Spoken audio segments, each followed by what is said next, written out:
Mga Karaos, magandang araw po. Yung kamusta po tayong lahat? Ito, welcome back po muli dito sa aming channel. Bali, araw po ng Webes ngayon, April 17. So, project update tayo sa mga ongoing project natin dito sa Lumina Homes at saka mag-update din tayo dito sa Tansagadi Premier project natin. Mga Karaos, samahan niyo pumili kami ngayong araw na to. Enjoy watching po. Let's go! Tara! Good morning nga pala sa mga client owner namin, mga Karaos. Nandito tayo sa Lumina Homes Phase 3. Yan, dala-dala ko po yung mga binili kong materyales galing po dun sa JB Electrical Supply at saka sa hardware. Ito. Yan, bago matapos yung vlog natin kahapon. Yan, update tayo rito. Kuya Boy, good morning po.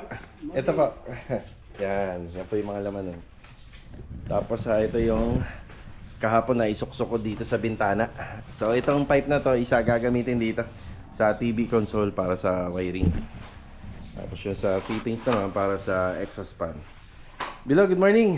Good morning. Bagong gupit Ito, laga. Yan, tapos ito yung yung PVC pipe. Yan. Ito yung update. Bali, nakapagkabit na si Bilog ng PVC ceiling panel dito. Tapos may dala na rin akong exhaust fan, yung binili ko kay Ma'am Melanie noon. Yan, hindi ko pa na lalagay dito. Yan, kailangan na rin ni Bilog. Yan ang may ilaw na yung ating cove ceiling. Yan yung prepared na design nila client. Tapos dito na pagkasunduan namin ni client na yun, papalitan niya yung handrail nito. So mababago po siya kasi nga yung setup na ginawa namin dito. Yan, binago na rin namin. Nag-adjust kami ng 10 cm sa slab niya. Para pagka natapos yung handrail, ayan na, hindi ho nakadikit. Maganda siya tingnan. Yan, conforme naman po sa nagpapagawa yan. Ang disadvantage, medyo lumiit yung kwarto ng 10 cm. Ang advantage naman, maganda tingnan dito. Yung design niya, mas maporma. Yan, si Kuya Boy pa rin at saka si Bilog yung gumagawa rito. Bali, mag-ama. Yan, mag-ama po sila. Tapos ito nga po pala, yung natira naming insulation na ginamit natin sa mga bubong. Yan, si client owner po ang nag-provide po nito. Yan, sobra po talaga. Sinabi naman niya sa amin na sobra daw talaga yung binili nila. Yan, dalawang rolyo po kasi yun. Tapos sa isang rolyo, ito pa yung natira. Yan, kukunin na lang nila client owner. So, ito muna yung update. Kaya pala may bago. Kasi may ilaw na. Pagdating natin dito. Yan, medyo nanibago ko kasi may ilaw na. Yan na.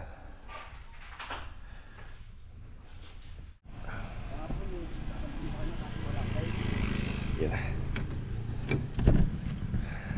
Ayan, yung dalawa naka-unbox. Ayun yung isa. Hindi, yun yung kay ma'am. Ayan, ito yung para sa bagong project. Sige. Tapos mga Karos, ito na yung plywood galing kay Ma'am Melanie Hardware. Yan yung nag-deliver po na materials dun sa bagong project natin sa phase 2 na isang row house. Yan, sinabay na po yan, tapos kinuha na lang natin. Ayan, may kailangan si Bilog dito para may pagpatuloy niya yung handrail. Kailangan ng 2x3 na tubular. So itong mga 2x2 at saka 1x1, gagamitin na lang po ito para sa gate at saka sa fence grills. Medyo alanganin pa nga yung bilang. Pero orderin na lang natin kapag medyo malapit lang maubos. So kailangan ni Bilog dito 2x3, tapos cutting disc. Damihan mo na yung cutting disc, mga 10. Oo. So ngayon, ito muna yung gagawin ni Bilog sa ceiling para makompleto. Tapos yun, kailangan niya natin ng 2x3 dito para sa handrail. Yun. So ito magagamit naman. Pero yung pang ibabaw niya, yun ang kulang.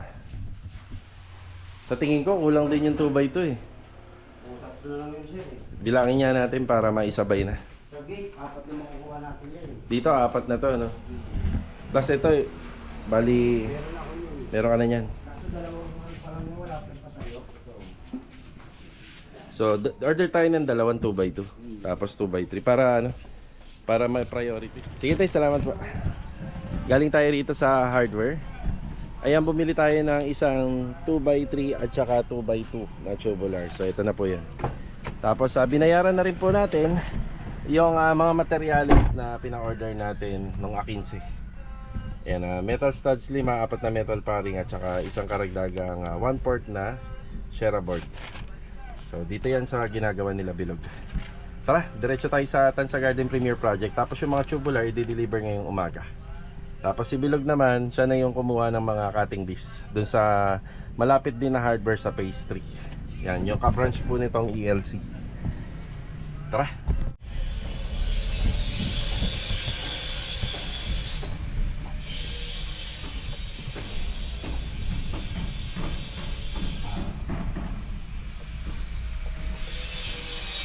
Dito na tayo sa Garden Project. Tansa Garden Premier Project. Yan, good morning nga po pala sa aming client owner dito. Yan, galing sila client sa bakasyon at naipasalubong tayo. Yan, maraming salamat sa pasalubong kila client owner. Yan. Donis, morning! Morning, Rusty, morning. Papababa ko yung exhaust fan at saka yung yung plywood. Yan nakakapiranggot na lang yung plywood ni Master Jojo rito. Good morning. Hi, good morning. Ito, dala ko na yung 6, pero sa tingin mo parang kulang pa, no? Ang pinto ko lang yan, Yung 6? Yung dito na lang. Sige. Ayan, bali mga karos, yung exhaust fan na dala ko, 2 lang. Para dito po yun, at saka dito. Yan, pagpunta ko ng hardware, yan bibilangin na namin to. Siguro nakakaano ka lang naman dito 4. Kasi open naman yung likod Hindi, mga ano lang yan. 3. 2 kasama na yung Okay. Kailangan ibilog ng welding machine dun. Naisip ko, ito muna gamitin mo, hiramin ko yung Sige, ano naman, portable. Oo, kasi gagawa na siya ng handrail So ito na, may video naman ako, 'di ba? 0.8 nga lang 'to. Kasi yung nakasalpak diyan 0.9. Wala naman daw kaso. Oo. Medyo luluwag nga lang ng konti kasi point. Yun nga, may bala ka naman pala doon, no? Yan, palitan mo na. So ayan na yung exhaust fan. Kulang pa yan kasi 3 yung natin dito. 2 TNB tapos ito sa laundry. Yan. Sakto kung pupunta ako doon, dala ko na pero bukas ko na lang dalhin dito. Lagay ko muna doon sa sa sasakyan para pag bumisita uli ako dito bukas dala ko yung plywood. Sure ka 2 lang to? 2. O nga pala, tabla, kaha, wine rack. Ayun, meron pa tayo. Ayun. Yung mga ano naman yun, may tabas pa naman yun. May tabas pa dyan. Ayun na. Di ipailalim mo na yung baga. Yan check ko na rin dito yung ginagawa ni Master Jojo sa pinaka walk-in closet natin. Yan Yun, nagkaroon na ng kabila pala rito, Yan. So makikita nyo, parang mababakante to mga karos kasi may pintuan tayo rito Siyempre, ang baling ng pinto nito pa kaliwa, swing door. Tapos, di ba nagre-request si ma'am ng parang sampayan na lang dyan? Hanger rod, no? So, doon na lang yan tutumbok. Hanapin na lang natin kung saan pwedeng metal studs. Tapos, 2 drawer dito. Ayan Yan, parang ito yung parang pinaka vanity niya, no? Parang ito na yun. Parang lagayan lang, ganun. Patungan. Tapos, ito naman is yung bintana. Kaya, merong rito. May bakante. Para yung kortina hindi po sasayad sa cabinet. Yan yung una. Point. Bigat na, di ba? So yan na lang ang gagamitin nila Adonis. Mas maganda po to sa sa pagbi-build po ng mga gate. Yan yung MIG at saka ito. Tapos yung sa handrail, yung ordinary natin na welding machine na lang. Yan na lang ang gagamitin natin. Pero bago po tayo umalis, tingnan ko muna kung mapapakinabangan kagad nila para wala maging problema. So ito na pala yung update sa mga window grills. Ayan unti-unti na nabubuo nila Adonis. Saan yung pinto mo? Ito pala yung may opening. Ayan. So isa lang pala yung isang side lang yung pinalagay nila, ma'am, no? Isa lang. Pero kung ako nakatira rito, gusto ko sana pareha. para mas malaki. Pero ito lang daw talaga yung pinagawa. Yan. May pasalubong din kayo, no? Strawberry, no? Strawberry. Sa kaya galing sila, ma'am? Strawberry yung dala. Baguio siguro yun. Yan. So ito yung update sa Garden Premier Project. Dito po lilipat yung mga pintor pagka natapos dun sa phase 4. At ang feeling ko ano na lang po yata sila ron, mga nabibilang na lang na ilang araw. Lilipat na po dito yung mga pintor natin. May plywood na uli si Master Jojo. Yan, nagdadagdag na lang ako ng 2 piraso at saka exhaust fan pagka napunta tayo kila Ma'am Melanie. Siguro baka pumunta na ako ngayon kasi para isang biyahe na lang. Dala-dala ko yung sasakyan eh.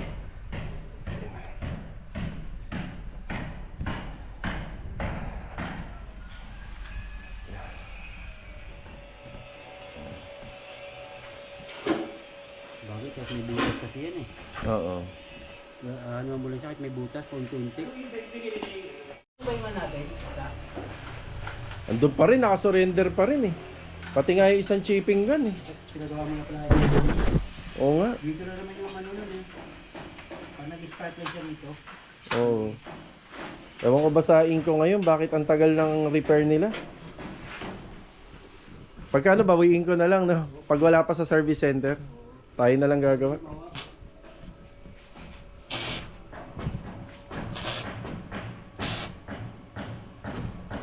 Ayan, okay na. Gumagana na. Ayun. Pwede na po tayong malis. Kinuha na po natin yung ordinary na welding machine natin. Gawa ng baka pag ito ay hindi nila napagana. Sa bagay, bago naman yan. Ito ang magkakaproblema itong project natin. Yan. Yan mga karos, ito lang po muna yung update sa finishing carpentry sa walk-in closet. Isusunod na dyan yung sa bar counter. Tapos medyo malaki yung trabaho dito regarding po sa mga window grills at saka sliding door. Yan, 2 po yan. Kaya mga iano pa sila rito, mga ilang linggo pa po nilang tatrabahuin yan. Tapos sila na rin po yung magpa-primer paint at saka magta-top coat. Ngayon sa mga pintor, retouching paint na lang po kapag ka nadumihan. Tapos itong mga bakal na to, unti-unti lang po nilang ginagamit yan. Pero kapag malapit na maubos, orderan na lang natin. Magkukulang pa po yan, yung mga bakal na yan. Bali hindi pa pala tayo makakaalis. Ayan na, ini-estimate na namin yung para sa sliding door. Sabi nila mabilis lang daw nilang mauubos tong materialis dito. Yan, papagate pass tayo. So sa ano natin, sa tansya po natin, ang papasok na 3/4x3/4 dito. So pagpalagay na po natin ng mga 5 or 6 na ganito kahaba, isang buo. Tapos sa framing niya, ang maaaring pumasok na framing 1x1. Bali siguro mga 8. So 8 or 6 or 8. Tapos yung pinaka-framing pa ng buong sliding door. So ayan na, mag-aano muna tayo, magbibilang ng materials. Tapos para hindi na ako pumunta kay Ma'am Melanie, ipapa-deliver ko na lang po dito yung plywood at saka yung exhaust fan. So makakatipid na tayo ng biyahe. Kung halimbawa papa-order ko to, di sabay ko na yung plywood, no? Tsaka yung exhaust. Yan. Bilangin muna namin. Bali ito pinainal na namin. Bali sinama natin sa video para magkaroon din po kayo ng idea dito sa sliding door kung ilang materyales ang magagamit po sa pinaka sliding door niya. So sliding door grill ang tawag po ron. Yun, depende naman po ito sa nagpapagawa. Pero syempre kapag kaganyan na po is hindi na po sana mabigat yung materyales. So sakto lang yung bigat niya. Depende dun sa sliding na gagamitin. So pinaka railing niya. Okay, bali 4 na 1x2. Tapos yung pinaka framing namin is 1x1, 5 lang pala. May sobra pa tayo rito. Tapos additional na lang na 10 pieces by na 3/4x3/4. Yung ano po niya, sliding door grill niya, hindi naman po masyadong maliliit yung distansya niya. Yung para mga ganito lang. Yan. Kasi gumagalaw po yan eh. Kaya kailangan po sakto lang yung bigat. Oo, ngayon. Paano ko ngayon? Sige, papasama na ako. Yung panghasa, meron ka dyan. Isa lang. Ah, sige. Tara, hindi na tayo hindi na po natin gagamitin to. Diretso na tayo ng uwi. Magi-gate pass na lang tayo at magbabayad sa HOA ng 50 pesos. So, ganun na lang kadali. Bale, ito mga karokas, nakakuha na tayo ng gate pass. So minsan nawawala rin tayo sa focus sa diskarte. Kaya minsan dumadami yung biyahe natin sa pag-purchase na na materyales. Yan na. Yun nga, na lang natin. Kasi sa taas din naman ang konsumo ng gasolina ngayon. Kung pupunta tayo kay Mamela dito, kasi i-deliver pa natin dito. Yan, mas matrabaho pa ang gate pass. So ang darating dito ngayon, tubular, tapos square bar, tapos yung plywood, yung exhaust fan at saka yung mga consumable material. Yan yung darating ngayon.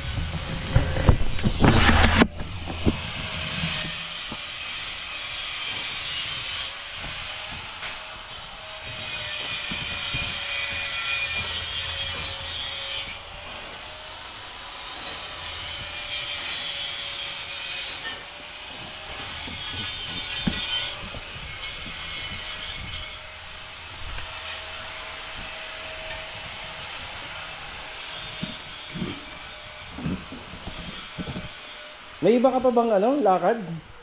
May iba ka pang lakad? Sayang naman, mag-half day ka pa. Hindi, babalik ako. O balikan na lang, oo. Sayang naman, mag-half day ka. Saglit lang naman yun.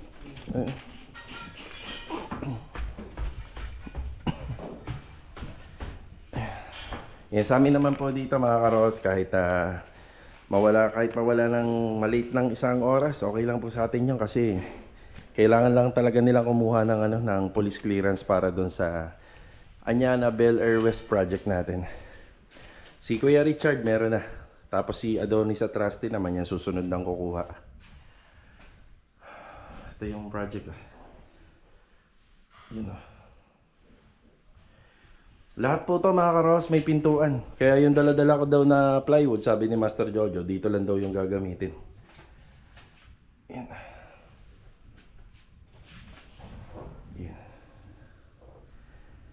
Lahat may pinto.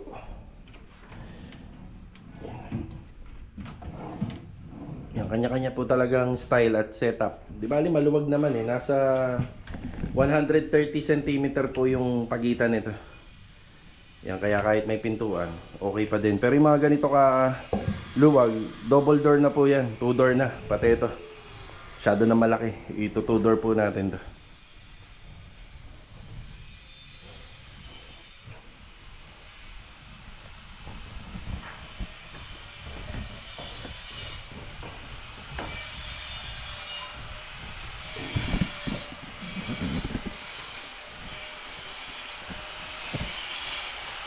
Tapos itong trench drainage, yan, lalagyan na rin po natin to, kukumpletuhin na rin natin. Square bar na lang ang kulang dito. Tapos lahat yan magagamit po yan.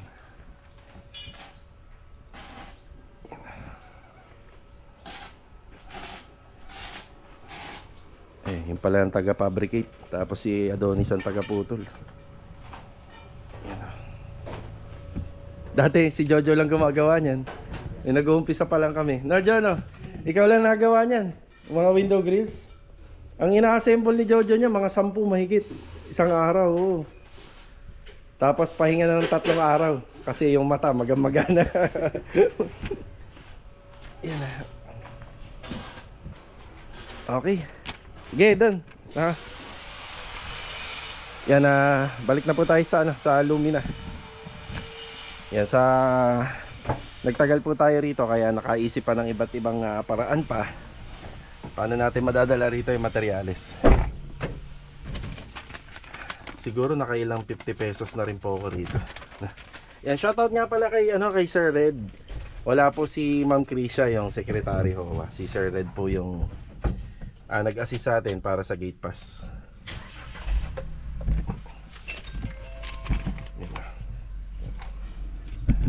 Pasa natin sa guard. Tapos bago mag break time, baka nandito na yung mga materyales. Yeah. Tara. Bali mga karos, ito hapon na. Ayan na, magbibigay ulit tayo ng update dito sa project natin sa Phase 3. Yang galing nga pala tayo ng Phase 4 pero hindi na ho tayo nakapag-vlog po ron. Yan.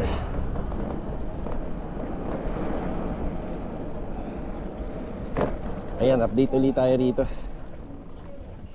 Yan.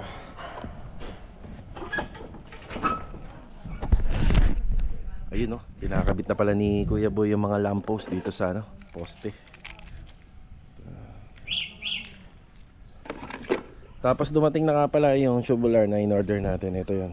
Dalawang 2x2 at isang karagdagan na 2x3.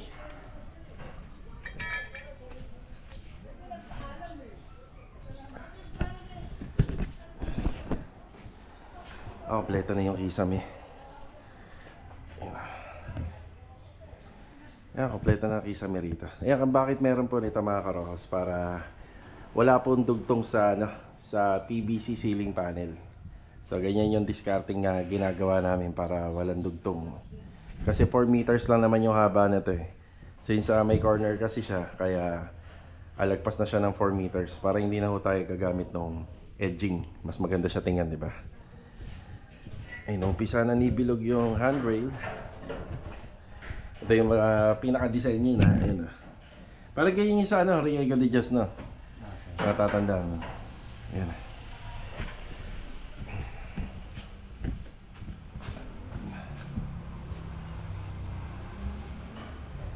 Ayos na. Siguro baka magkulang tayo ng ilaw rito. Kasi yung request pala nila client dito, 3 pin light. Yun o. 3. Tapos 3 rin dito sa gilid. Pero ang pinalalagay ko lang talaga dyan kay Kuya Boy is tigdadalawa lang. Pero humabol yata si client. So kapag naubos na natin naman yung mga ilaw at naikabit na, ihahabol ko na lang. Tapos sa deco stone, itong mahirap na part dyan pagka mag-install ka ng ilaw. Kasi itong ilaw na to lapat to eh. Tapos syempre yung mga deco stone naman may mga naka-emboss. Ang ginagawa po namin dyan, sinisinsil po namin to para bahagya magpantay. So papantayin lang namin yung area. Ngayon kapag may markings na, saka na po namin siya i-install or kakayuri ng konti. Di ba? Hindi naman makikita yung gawa ng matatakpan nito. So mahalaga hindi ganun kalaki yung siwang. Tapos kapag natapos natin yan, nilalagyan namin ng silicone sealant para maganda. Hindi papasukin ng tubig tuwing naulan. Ito muna yung update natin dito sa bagong project dito sa Phase 3. Hindi pa nga pala ako nakapunta dun sa Phase 2. Pero kanina na dumaan na tayo ron eh. Hindi lang tayo nakapag-vlog pa. Yan, pupuntahan naman natin yung project natin dito na isa. Tara. Siya nga pala, magandang araw sa mga client owner natin. Yun na dun banda, may aso pa kasi pero pinaalam na po namin yan. Nahirapan lang makapwesto sila Master Dindo. So dun banda, hindi pa masyadong naka-flexiban. Kasi ito, yung flashing dito may color black na. Yun oh. Ba kuya, sobrang linis na rito Magdudumi pangalan sila Master Batang uli. Oo. Kaya good afternoon pala. Ay, good afternoon. Yan, mukhang malapit na magtagumpay ang tropa kuya. Lapit na. Ayun na. Awa ng Diyos. Yun oh, mukhang makakaraos na. So kita nyo yung mga gamit dito, yung iba dyan halos wala pa, ubos naman pero yung iba meron pa. Yan, nakasegregate na po sila rito. Tapos bukas magtatambak na po kami ng lupa at may makukuha na tayo dun sa bagong project sa Phase 2. Sino kasama mo rito kuya? Si Louie. Yun oh. Good afternoon kay Louie. Yun oh. May tile grout na rin po rito. Yan. Hindi siya masyadong halata kasi masyadong kakulay ng grout yung pinakakulay ng tiles. Yan, bukas sila Master Jojo dito po nakapwesto. Assemblein po nila itong mga to. I-assemblein tapos install na po yung iba. Ito naka-matte shield na. Okay. Pwede ba natin pakita yung pinahid natin dito kuya? Ito. Matte shield. Parang hindi yata yan. Parang feeling ko ito. Ito. Yan na. Yun. Konti na. Pakita mo nga kuya. Matte shield. Yun. Matte shield. So bali ang finish niya, ito lang po yun. Parang hindi naman po, parang hindi siya clear. Matte lang. Yeah, matte shield. Industrial finish yung mga pader. Tapos napahira na po ng matte shield. Ayan. So ang kagandahan niya, pag may matte shield yan, wala kang makikita ang alikabok dyan. Walang dumi. Diba? Yan o. Ayan. Green out mo na to, Wi? Ano ginamit mo dyan? Epoxy. Ah, epoxy. Yan. Hindi ko makukuha ng Yun sa Glumax. Okay. Yan. Maganda't malinis na po ito. May mga konting retouching paint na lang yung kagaya niyan. Mga punchless. Yan na. Tapos ito papantayin na lang po ito. Yan yung mga yan. Halos sa kompleto na. Sa toilet and bathroom. Yan. Ang kulang na lang dito ay yung yan, okay na yun. Yan, ang kulang na lang po dito is yung parang cabinet ng ating basin. Yan na lang naman. At saka yung pinaka tiles nya. Yan.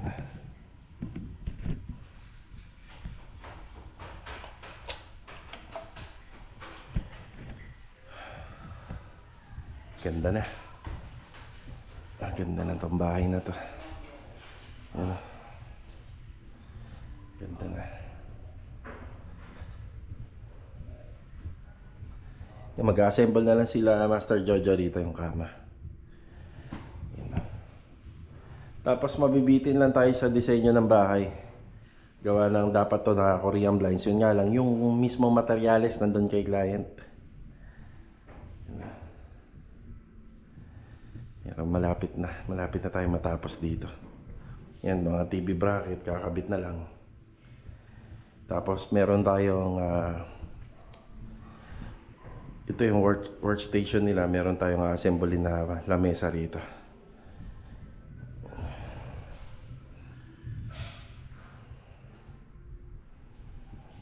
Okay.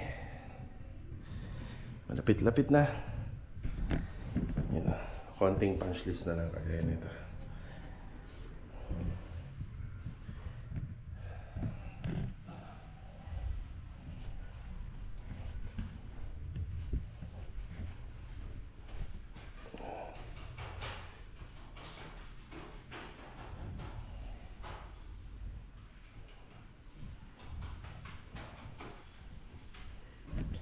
Bali sa araw ng linggo o kaya baka bukas, sa araw ng linggo naka-schedule yung installation ng cabinet.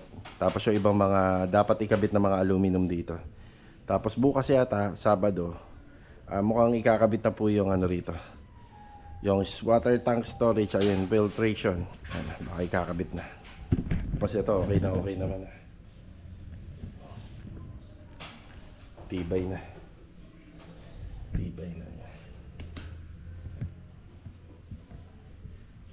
Ito, naka-tiles na rin. Yan, konting retouching na lang sa area na to. Yan, para maganda tingnan niya. Yung tinatawag na laylayan.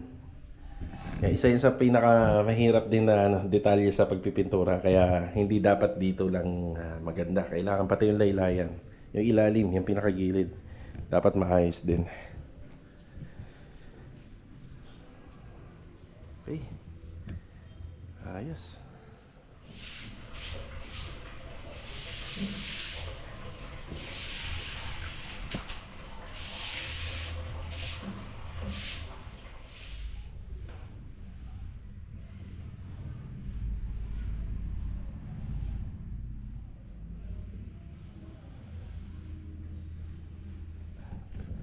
Bali mga karaos, okay na tayo dun sa project natin sa phase 3.